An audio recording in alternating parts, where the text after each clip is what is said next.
An illegal camping report turns into a high-speed chase. A woman pleads guilty to 2 federal charges, and what's coming up on the next Cedar City ballot. You're watching St. George News at 5. Good afternoon, I'm Amy Bennett.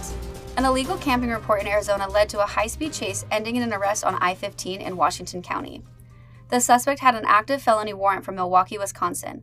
During the chase, spike strips were deployed which popped the suspect's tires and safely ended the pursuits. The suspect now faces charges related to the chase as well as the out-of-state warrants.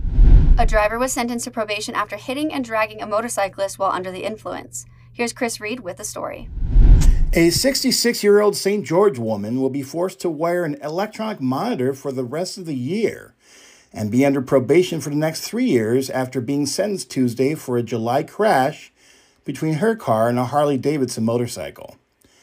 Susan Marie McKinney was sentenced by Judge Eric Ludlow at the St. George 5th District Courthouse after agreeing to plead guilty to driving under the influence of an impairing prescription drug on July 19th, then crashing into a Harley-Davidson and dragging it and its passenger under her car at the corner of Red Cliffs and 2450 East.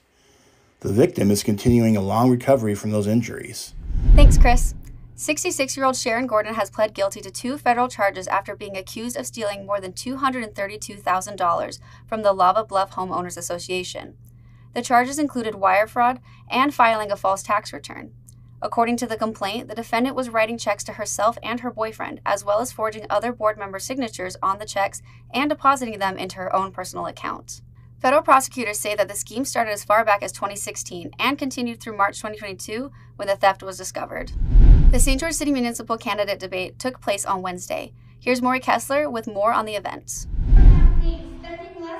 St. George residents packed the main stage theater in the Eccles Fine Arts Center on the campus of Utah Tech University Wednesday evening for a debate held between the 5 candidates running for city council. Topics covered during the debate included public safety, water conservation, affordable housing, improving community engagement, and various other issues. Featured at the event were incumbents Jimmy Hughes and Danielle Larkin, and challengers Paula Smith, Brad Bennett, and Steve Kemp. While there was common ground among some of the topics, divergent opinions among the candidates emerged as the debate progressed, particularly in relation to public safety funding. Thanks, Maury. The Recreation, Arts, and Parks tax is once again on the ballot. Here's Alicia Lundgren with what Cedar City residents need to know about the ballot. The Recreation, Arts, and Parks, or RAP tax, is up for its second reauthorization since it was instituted in Cedar City about 16 years ago. The sales tax can be used to fund various local organizations and projects, some of which can be seen here in footage courtesy of Better Together Iron County.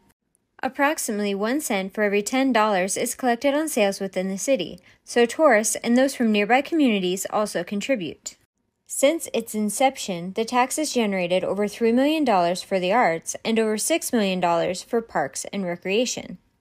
Thank you for watching St. George News at 5. I'm Amy Bennett with St. George News, your #1 source for local news. This has been St. George News at 5.